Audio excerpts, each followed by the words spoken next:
உமக்கு மேல் ஒருவரும் இல்லையே, எல்லோருக்கும் மேலாக உயர்ந்தவர். உமக்கு மேல் ஒருவரும் இல்லையே. அல்லேலூயா, அல்லேலூயா, அல்லேலூயா, ஆமென்.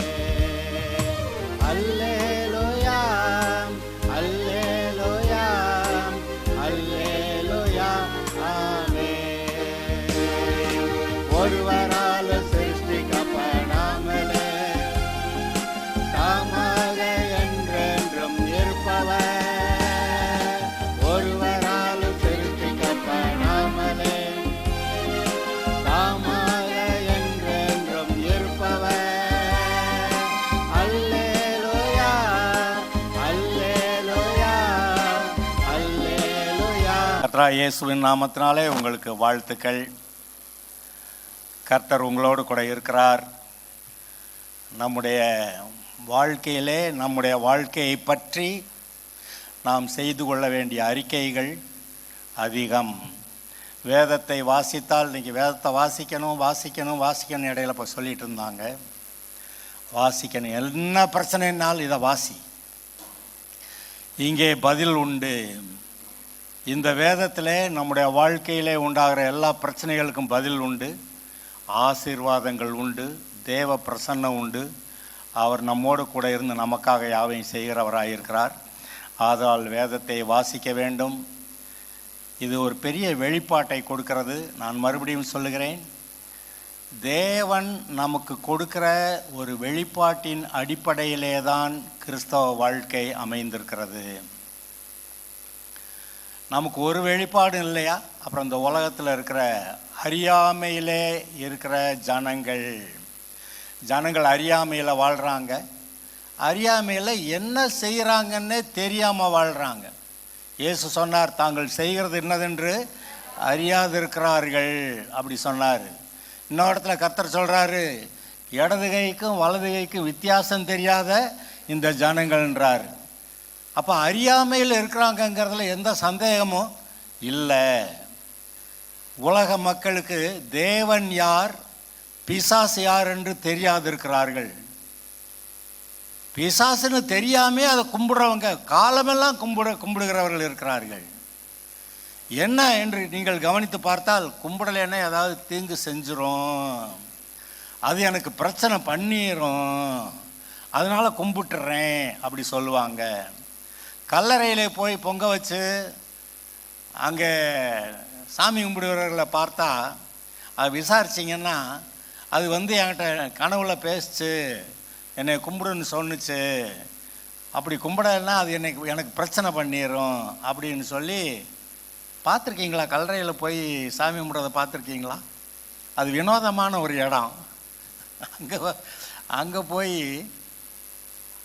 சாமி கும்பிடுவாங்க. என்ன நடக்கிறது இங்கே? என்னதான் நடக்கிறது? இடது கைக்கு வலது கைக்கு வித்தியாசம் தெரியலன்னாரு. அப்புறம் இவங்க என்னைய கொல்ல வர்றாங்க, என்னைய கொண்டுக்கிட்டு இருக்கிறாங்க, சிலுவையில் அரைஞ்சிக்கிட்டு இருக்கிறாங்க, அரைஞ்சு விட்டுட்டாங்க. இவங்க என்ன செய்கிறாங்கன்னு இவங்களுக்கு தெரியலை. அவர் சொன்ன முதல் வார்த்தை, பிதாவே இவர்களுக்கு மன்னியும், தாங்கள் செய்கிறது இன்னதென்று அறியாதிருக்கிறார்கள். தேவாதி தேவனுடைய ஒரே குமாரன், தேவனுக்கு சமமாக இருக்கிறவர், நம்முடைய பாவங்களை போக்குவதற்கு அதற்காக பரிகாரம் செய்ய வந்து பாவங்களை எல்லாம் தன்மேல் ஏற்றுக்கொண்டு அந்த தண்டனை அனுபவிக்கிறவர். அவர் சொல்கிறாரு, இவங்களை ரட்சிக்க தான் நான் வந்திருக்கிறேன், ஆனால் இவங்களே என்னைய சிலுவையில் அறையிறாங்க. என்ன விவரம்? தாங்கள் செய்கிறது என்னதென்று அறியாதிருக்கிறார்கள். மக்களுக்கு தெரியலைங்க. ஆதாம் அன்னைக்கு தேவனோட கூட இருக்கிறது தான் சரி, இந்த ஜீவ விருட்சத்தின் கனியை புசித்து நம்ம வாழணுங்கிறது அந்த அறிவு இல்லாமல் அவன் வஞ்சிக்கப்படலைன்னு போட்டிருக்கு. தெரிஞ்சு போய் பிசாசுக்கு மாட்டினா பரவாயில்ல, பிசாசுக்கு அடிமையாக இருந்தால் பரவாயில்ல, பாவத்துக்கு அடிமையாக இருந்தால் பரவாயில்ல, நரகம் போனாலும் பரவாயில்ல. என்ன பெரிய ஞானி பாருங்க. அப்படி சொல்லிட்டு அந்த பழத்தை தின்னு பாவி ஆயிட்டான். என்ன அறிவு இது? என்னன்னு தான் சொல்றது, அறியாமை. ஆனால் இயேசு வந்தார், நம்முடைய கண்களை திறந்தார்.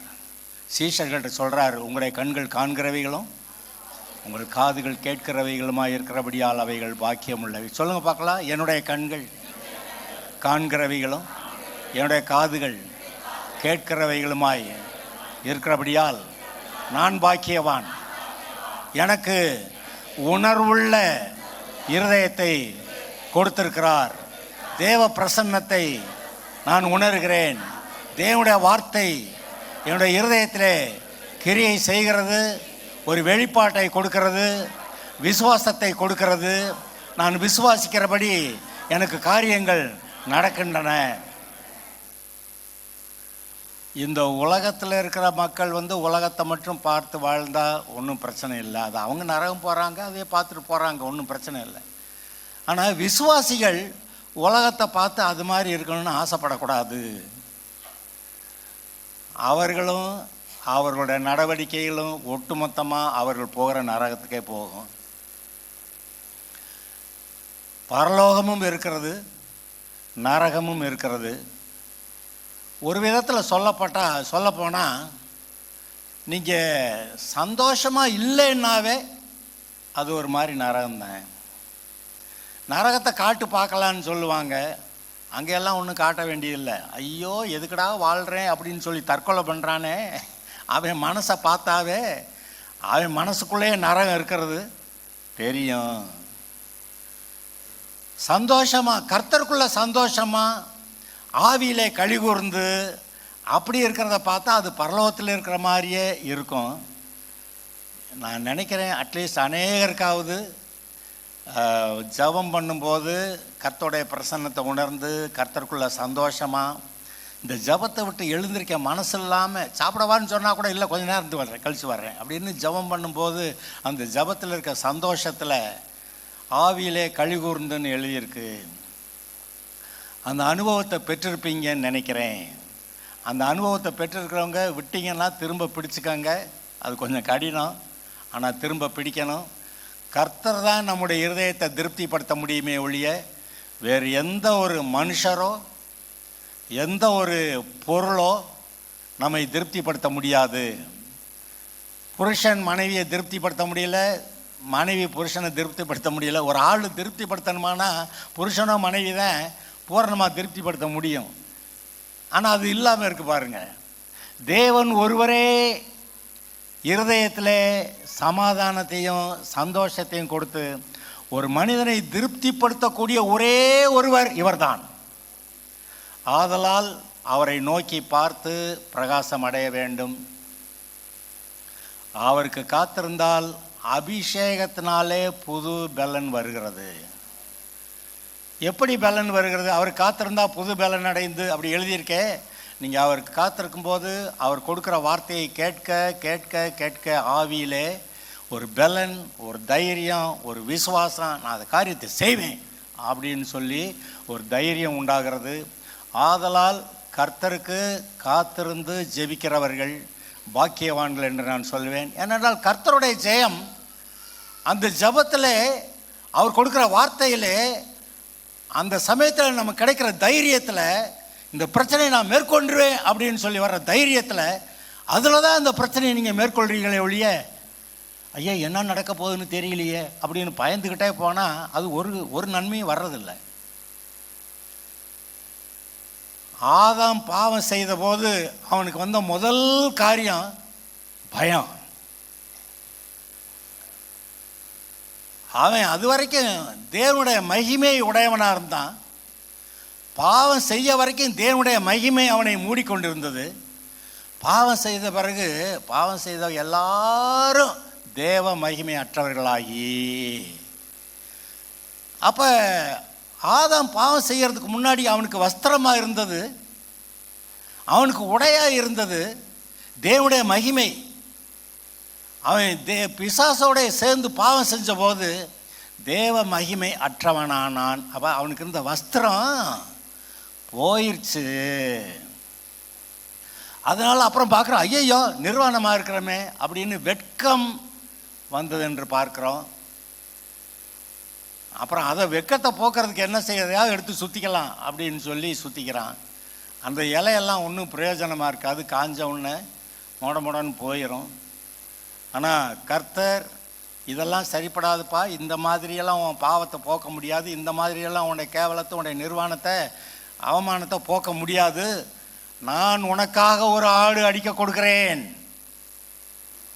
அதுவே இயேசு, தேவ ஆட்டுக்குட்டியாகிய இயேசு. அவர் வந்து உன்னுடைய பாவங்களுக்கு பரிகாரம் செய்வார். அவர் பரிகாரம் செய்த பிறகு உனக்கு அந்த நிர்வாணம் போகும். ஏன்னா தேவ மகிமை மறுபடி உனக்கு வரும். அந்த அவமானம், நிந்தை அதெல்லாம் போகும், பயமும் போகும். பூரண அன்பு பயத்தை புறம்பே தள்ளும். நம்ம கர்த்தர் மேலே இருக்கிற அன்பு தாங்க நம்முடைய பயத்தை போக்கும். அன்பிலே வளர வேண்டும். எப்படிங்க என்கிட்ட அன்பே இல்லை? அன்பு தேவ ஆவியினாலே நம்முடைய இருதயங்களில் ஊற்றப்படுகிறது. தேவ ஆவியானவர் மூலமாய் அன்பு நம்முடைய இருதயங்களில் ஊற்றப்பட்டிருக்கிறது. நீங்கள் அமர்ந்திருந்து இந்த உலகத்தை பார்க்கிறத கொஞ்சம் நேரம் விட்டுட்டு தேவன் எப்படிப்பட்டவர்னு அவருடைய சமூகத்தில் அமர்ந்து, கர்த்தாவே நீர் எவ்வளவு பெரியவராக இருந்தோம் என்னுடைய ஜெபத்தை கேட்கிறீரே, எனக்கு செவி கொடுக்கிறீரே, நான் ஜெபிக்கிறேன்னு வந்து உட்கார்ந்தா இங்கே வந்து என்னோட உட்காருகிறீரே என்று நினைத்து அவரை பார்த்து நீங்கள் ஸ்தோத்தரிக்கலாம். யாக்கோபு முழுவதும் ஜெபம் பண்ணானா, அங்கே தான் இருந்தாராம். கடைசியில் விடிதுரா நான் போகிறேன் அப்படின்னா அதெல்லாம் போக முடியாது. யாரை இதெல்லாம் போகவே முடியாது. யார்கிட்ட சொல்கிறது? யாக்கோபு சொல்கிறான் அதெல்லாம் போக முடியாது. கதை அது அப்படி தாங்க, உண்மைதாங்க. நீங்கள் உட்கார்ந்தீங்கன்னா உங்களை விட்டு அவர் போக முடியாதுங்க. நீர் என்னை ஆசீர்வதித்தால் ஒழிய விட மாட்டேன்.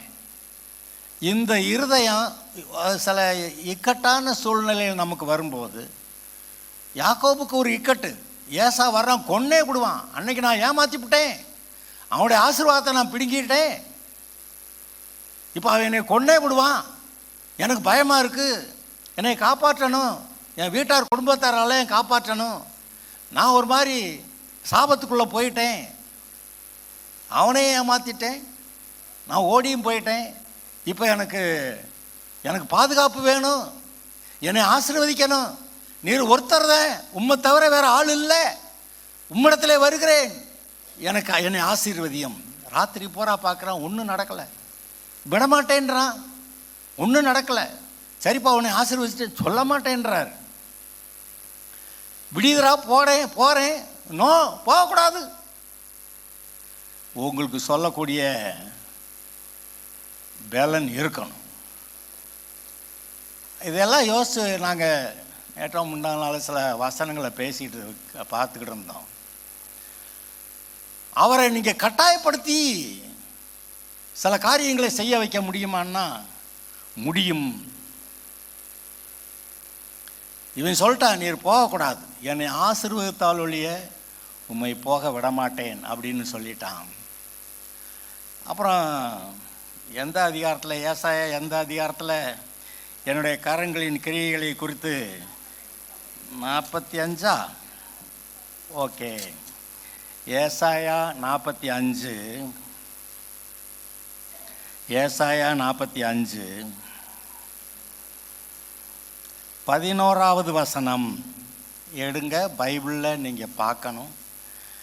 ஏசாயா 45 11வது வசனம் பார்க்கும்போதே பைபிளில் இடது பக்கம் இருக்கா வலது பக்கம் இருக்கா, முதல் பத்தியில் இருக்கா ரெண்டாவது பத்தியில் இருக்கா, மேலே இருக்கா கீழே இருக்கா, இதெல்லாம் கர்த்தர் நமக்கு அப்படியே நம்முடைய கண்களில் காட்சியாக பதிய வைக்கிறார். நீங்கள் ஒவ்வொரு தடவையும் வசனம் தேடும்போது இது இந்த இடத்துல பார்த்தேன் அப்படி நீங்கள் தேடுவீங்க, அது அங்கே இருக்கும். 7-8 பக்கம் பெரட்டினோன்னே அது வந்துடும். எங்க 11வது வசனம் எல்லாருமா சேர்ந்து வாசிக்கலாமா?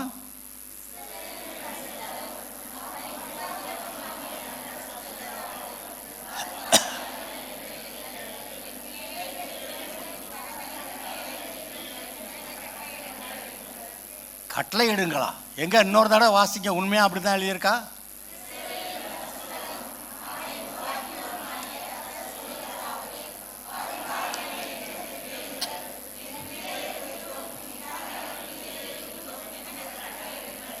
என்னங்க சொல்றாரு? அவரை போய் நம்ம இப்படி செய்யணும், அது எப்படி சொல்றது? ஏன் நடக்கிற காரியமா? சொன்னோடனே அரைஞ்சிடுவார். ஏட்டாடா அப்படி பேசுகிற அப்படின்னு ஒரு அறை விட்டா அவ்வளோதான், சுற்றிட்டு போய் விழுந்து அதை அப்படியே நரத்து போனாலும் போயிடும். ஆனால் இது என்ன எழுதியிருக்கிறாரு? இது பைபிள் தானே, ஏசாயா புஸ்தகம் தானே. அதில் அந்த அதிகாரத்தில் தானே முதல்ல கோரேஸ் ராஜாவை அபிஷேகம் பண்ணதா, நான் உன்னை இப்படியெல்லாம் ஆசீர்வதிப்பேன்னு சொன்னதா அங்கே எழுதியிருக்கு. அதோடைய தொடர்ச்சி தானே இங்கே வருது. இது பைபிள் தானே, 45வது அதிகாரம் தானே. அதில் தான் எழுதியிருக்கு, இஸ்ரவேலின் பரிசுத்தரும், வேற யாரும் இல்லை, இஸ்ரவேலின் பரிசுத்தரும் அவனை உருவாக்கினவருமாகிய கர்த்தர் சொல்லுகிறதாவது.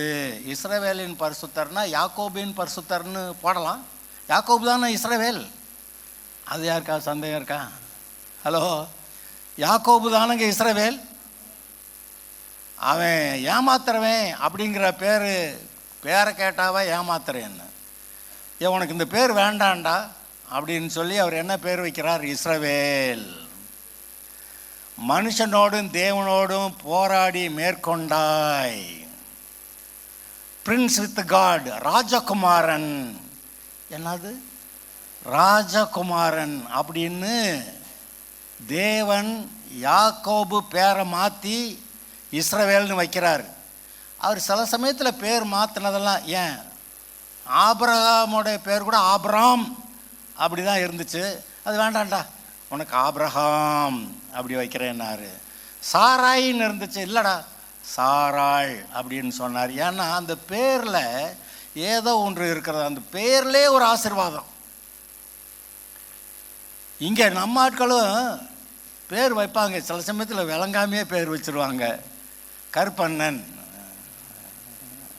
கருப்புக்கே அதுக்கே பெரிய அண்ணன்டா நான், அதுபோல் பேர் வச்சுருவாங்க. அது வச்சுட்டவங்கள பற்றி ஒன்றும் செய்ய முடியாது, அவங்க வைக்கலை, வேறு யாரும் அவங்க அப்பா அம்மா அல்லது வேறு யாரோ சொல்லி வச்சு விட்டாங்க. உங்களுக்கு நல்ல பேர் இருக்கா?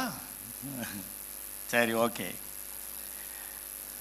அப்படியே இல்லாமல் போனாலும் அதெல்லாம் முடியாதுடா. இப்போ கற்பனைன்னு பேர் வச்சுருக்காங்க, நான் இப்போ நான் என்ன செய்ய, என்னை பேர் வச்சு விட்டாங்கடா அப்படின்னு. ஆனாலும் கருப்பு கண்ணேன்னு பேர் வச்சா கூட நான் கர்த்தருடைய பிள்ளையா வாழ போகிறேன்டா அப்படின்னு நீங்கள் சாட்சியாகவும் வாழ முடியும். இதையும் நான் பார்த்தேன். நான் எந்த பேரை வச்சுருந்தாலும் சரி, நான் அதுபடி என்ன சொல்லியிருந்தாலும் நான் கர்த்தருடைய பிள்ளையா, அவருக்கு சாட்சியா, நான் பரலோகத்தின் பிள்ளையா, தேவனுடைய பிள்ளையா, அவருடைய குடும்பத்தில் ஆசீர்வாதமாக நான் வாழ்ந்து காட்டுவேன், வாழ்வேன் அப்படின்னு சொல்லி பேரொருவர்கிட்ட நான் அப்படி தான் இருப்பேன்னு சொல்லலாம். சரி, இங்கே போகலாம். இஸ்ரவேலின் பரிசுத்தரும் அவனை உருவாக்கிறவருமாகிய கர்த்தர் சொல்லுகிறதாவது, வருங்காரியங்களை என்னிடத்துல உங்கள் வாழ்க்கையில் அடுத்து என்ன வருது? கர்த்தாவே எனக்கு என்ன? நேபுகாத்நேச்சார் பார்த்தா நமக்கு பின்னாடி என்ன வரப்போகுது அப்படின்னு நினச்சான். சொப்பனம் வந்துருச்சு. 4 ராஜ்யங்கள், அந்த 4வது ராஜ்யம் ரொம்ப பயங்கரமாக இருக்கும். அதில் 10 விரல்கள், அப்போ 10 நாடுகளாக அது பிரியும். அந்த 10 நாடுகள் கூட்டணி இருக்கிற காலத்தில் கைகளால் பெயர்க்கப்படாத கல் ஒன்று உருண்டு இந்த பாதத்தில் மோதி அந்த சிலையவே உடைச்சு அது நிர்மூலமாக்கி காட்டில் பறக்க விட்டுட்டு இந்த கல் வளர்ந்து பெரிதாகி பூமியே நிரப்பிற்று. அது இயேசு, தேவனுடைய ராஜ்யம் அப்படின்னு சொல்லி அந்த நேபுகாத்நேச்சாருக்கு கர்த்தர் ஒரு சொப்பனம் கொடுத்தாரு. நீங்கள் தேவனுடைய பிள்ளைங்க, உங்களுக்கு தேவனுடைய வெளிப்பாடு வருமா வராதா? உண்மைதான், போராட்டமெல்லாம் இருக்குது. இந்த மாதிரி உனக்கு இப்படி ஆபத்து வந்துடும், அப்படி ஆபத்து வந்துடும்னு சொல்லி யோபுவை பிசாசு ஏமாத்தின மாதிரி நம்மகிட்ட ஏமாற்ற வருவான். நமக்கு எதையாவது சொல்லுவான், நீ எல்லாம் உருப்பட முடியுமா அப்படி எதையாவது சொல்லுவான். ஆனால் அதையெல்லாம் அந்த பக்கம் தள்ளி வச்சுட்டு கர்த்தர் எனக்கு என்ன சொல்லியிருக்கிறார், கர்த்தர் உங்களுக்கு என்ன சொல்லியிருக்கிறார் என்று கேட்டது நீங்கள் அதை அறிந்து கொண்டால் உங்களை ஜெயிக்க இந்த பூமியில் எந்த பிசாசும் கிடையாது, எந்த மனுஷனும் கிடையாது. எல்லா மனுஷர்களும் பிசாசு மூலமாக கிரியை நடப்பிக்கிறவர்கள் தான். அந்த பிசாசை சுவிட்ச் ஆஃப் பண்ணிட்டோம்னா இந்த மனுஷன் என்ன செய்வான்? அவன் ஒன்றும் செய்ய முடியாது. பிசாசை, இந்த மனுஷர்களுக்குள்ள கிரியை செய்கிற பிசாசை சுவிட்ச் ஆஃப் பண்ணி விட்டீங்கன்னா இந்த மனுஷர் ஒன்றும் இல்லைங்க, வெறும் மாம்சம்ங்க. அவர்களால் ஒன்றும் செய்ய முடியாது. ஆனால் உங்களுக்குள்ளே தேவன் இருக்கிறார், பரிசுத்த ஆவியானவருடைய பலன் வருகிறது, நீங்கள் யார் என்ற அறிவு உங்களுக்கு இருக்கிறது, நீங்கள் தேவனுடைய பிள்ளை என்ற அறிவு இருக்கிறது, தேவனால் பிறந்தவர்கள் என்ற அறிவு இருக்கிறது, இந்த உலகத்தை ஜெயிக்கிறவர்கள் என்ற அறிவு இருக்கிறது. அந்த அறிவு அந்த ஒரு வெளிப்பாடு மூலமாக உங்களுக்கு கிடைத்தது. அந்த வெளிப்பாட்டை நீங்கள் பெற்றுக்கொண்டால் உங்களை ஜெயிக்கக்கூடிய எவருமே இந்த பூமியிலே கிடையாது. இந்த அறிவு வேணுங்க. ஆனால் நான் என் மனசே நல்லா இல்லைங்க. பைத்தியத்துக்கு ஸ்டார்டிங் பாயிண்ட் அதான். பைத்தியமாகிறதுக்கு ஸ்டார்டிங் பாயிண்ட்டே அதுதான். மனசே நல்லா இல்லைங்க. மனசு ஏன் நல்லா இல்லை? கர்த்தர் தான் இருக்கிறாரு. அவர் கொடுக்குற வார்த்தையை பெற்றுக்கொண்டா அது உங்களுக்குள்ள ஒரு தைரியத்தை கொடுக்கும், ஒரு நம்பிக்கையை கொடுக்கும், விசுவாசத்தை கொண்டு வரும். விசுவாசப்படி உங்களுக்கு ஆயிரும். நீங்கள் தேவனுடைய பிள்ளை, அதனால் நீங்கள் ஜெயிக்க தான் செய்வீங்க, தோக்க முடியாதுங்க. தேவனுடைய பிள்ளையாக இருந்துக்கிட்டு எப்படிங்க தோக்கிறது? இந்த அறிவு தேவை. நீங்கள் தேவனுடைய பிள்ளை என்று, தேவனால் பிறந்தவர்கள் என்று, உலகத்தை ஜெயிக்கிறவர்கள் என்று இந்த அறிவு உங்களுக்கு தேவை. அந்த அறிவு இல்லாமல் இருந்தால் யார் வேணாலும் ஏமாத்திடுவாங்க. ஏமாத்துறதுன்னா என்ன அர்த்தம்? எது உண்மையோ அதை மறைச்சி வேற ஒன்று நம்ப வைக்கிறது. எது உண்மையோ அதை மறைத்து விட்டு வேறொரு காரியத்தை உங்களை நம்ப வைக்கிறது பாருங்க. அதுதான் ஏமாத்துறது, அதான் பொய் சொல்றது. ஆனால் உண்மை என்ன? நீங்கள் தேவனுடைய பிள்ளைகள். யாரெல்லாம் இயேசுவை ஆண்டவராக இரட்சகராக ஏற்றுக்கொண்டீர்களோ அவர்கள் தேவனுடைய பிள்ளைகளாக இருக்க முடியும். அவர்களுக்கு அதிகாரம் கொடுத்தார். கர்த்தாவே என்னை ரட்சியம், கெஞ்ச வேண்டிய கிடையாது. அவர் என்ன சொல்லியிருக்கிறாரு? இயேசுவே தேவனுடைய குமாரன் என்று, என்னுடைய பாவங்களுக்கு பரிகாரம் செய்தார் என்று, நான் அவரை ஏற்றுக்கொண்டால் என்னுடைய பாவம் தொலைகிறது என்று இந்த அறிவு தெரிஞ்ச வந்தால் போதும். நான் ஏற்றுக்கிட்டேன். ஆண்டவரே என்னை நான் மன்றாடுறேன், கெஞ்சுறேன், மன்றாடுறேன், என் பாவத்தெல்லாம் ஒன்றும் கேட்க வேண்டாம், நீங்கள் வந்தால் போதும், நீ வந்தால் போதுன்றார். சிலுவையில் இருக்கிறவன்ட்ட கூட நீ வந்துட்டியாடா, பரவாயில்லடா, உன்னை காப்பாற்றிடுறேன் அப்படி சொல்கிறார். நீ வந்தால் போதுன்றார். வாசல் திறந்து வைக்கப்பட்டிருக்கிறது. இயேசுவை ஏற்றுக்கொள்வதற்கு வாசல் திறந்து வைக்கப்பட்டிருக்கிறது. ஒருவேளை வீட்டில் இருக்கிறவங்க, கூட இருக்கிறவங்க, நண்பர்கள், அவங்க தான் உங்களை தடை பண்ணுவாங்களா இருக்கும். உங்களை தடை பண்ண அமெரிக்காவிலேருந்தா வர்றான், இல்லை வீட்டுக்குள்ளே இருக்க ஆளுங்க தான், நம்முடைய நண்பர்கள் தான், நம்முடைய உறவினர்கள் தான். அந்த நேரத்துக்கு இயேசுவை ஏற்றுக்கிறேன், நான்லாம் நரகம் போகிறேன், நீ என் கூட நரகத்துக்கு வா. அதான் அடிப்படை வழக்காடுதல். நாங்கள் எல்லாம் நரகம் போகிறோம், நீ மட்டும் பரலவம் போறியாக்கும். கொட்டே விடுவேன் பார்த்துக்க. கொள்கிற அளவுக்கு வரைக்கும் வர்றாங்க. ஆனால் இந்த அறிவு, நீங்கள் தேவனால் பிறந்தவர்கள், தேவனுடைய பிள்ளைகள், தேவர்கள், கிறிஸ்துவோடு கூட உடன் சுதந்திரர். நீங்கள் கிறிஸ்துவோடைய தம்பி தங்கையா இருக்கிறீர்கள். நீங்கள் இயேசு கிறிஸ்துவுக்குள்ள பரிபூரணமாக இருக்கிறீர்கள். உங்கள் ஜீவன் கிறிஸ்துவுடனே கூட தேவனுக்குள் மறைந்திருக்கிறது. உண்மைதானா? இதை நம்புறீங்களா? ஏதாவது பொய்ய சொல்லி அவனா உங்களை ஏமாத்த விடுவீங்களா? பொய், அவன் பிசாசை பற்றி சொல்லி இருக்கிறது அவன் பொய்யும், பொய்க்கு பிதாமாக இருக்கிறான். ஏசுநாத் சொன்னார், அவனுக்கு என்கிட்ட இடமே கிடையாதுன்னார். அவன் வர்றேன், அவனுக்கு என்கிட்ட இடமே கிடையாது. என்னை சிலுவையில் போடுறதுக்கு அது வர்றான். கர்த்தரை அனுமதிச்சிருக்க, பிதா அனுமதிச்சிருக்கிறாரு. மனுஷனுடைய பாவங்களுக்கு நான் பரிகாரம் செய்யணும், நான் அங்கே போவேன். என் இஷ்டத்தில் தான் நான் போகிறேனே ஒழிய இவன் கொண்டே என்னை போடுறதில்லை. அவரை பிடிக்க வர்றாங்க. 2 தடவை பிடிக்க வந்தவங்களாம் பின்னிட்டு விழுகிறாங்க. என்னன்னு கேட்டால், இவர் தன்னை ஒப்பு கொடுக்கலை. ஆனால் இப்போ என்னைத்தானே தேடி வந்தீங்க, இவங்களெல்லாம் போக சொல்லுங்கன்னு போக சொன்ன ஒருபாடு நான் தான் என்னை பிடிச்சி, அப்போ தன்னை ஒப்பு கொடுக்கிறார். நான் ஒப்பு கொடுக்குறேன், திரும்ப நான் எடுத்துக்கிறேன், இந்த அதிகாரத்தை கர்த்தர்கிட்ட பெற்றுக்கொண்டேன் அப்படி சொல்கிறாரு. ஆக அங்கே சிலுவைக்கு நான் போவேன், மனுஷனுடைய பாவங்களுக்கு பரிகாரம் செய்வேன். கடைசி வரைக்கும் நிற்பேன், கடைசி வரைக்கும் நிற்பேன், முடிந்தது என்று சொல்கிற நேரம் வரைக்கும் அங்கே நிற்பேன், நான் ஜெயிப்பேன், இந்த பிசாசனை ஒன்றும் செய்ய முடியாது அப்படி சொல்கிறாரு.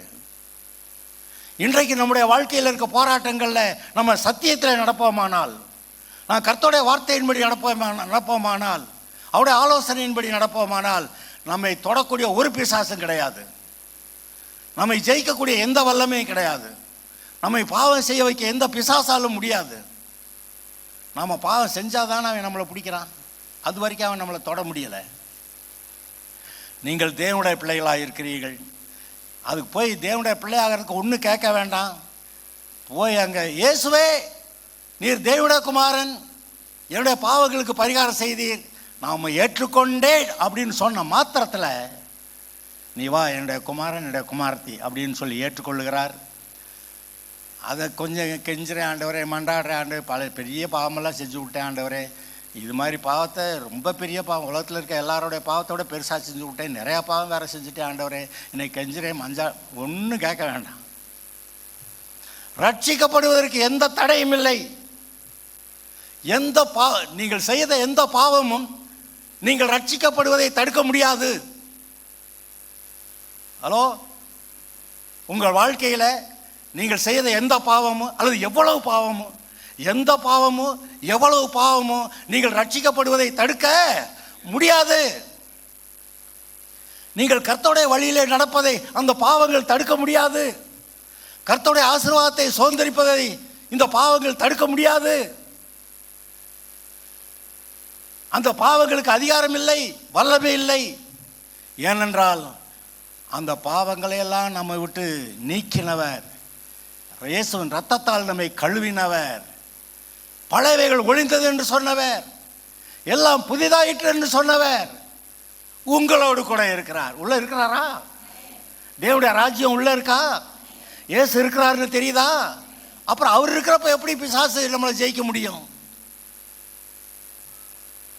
அவர் உங்களோடு கூட இருக்கிறார். ஆதலால் திடன் கொள்ளுங்கள், நான் உலகத்தை ஜெயித்தேன். அல்லேலூயா. நீங்க ஜெயிக்கிறவங்க. தேவனால் பிறந்த எதுவும் உலகத்தை ஜெயிக்கும்.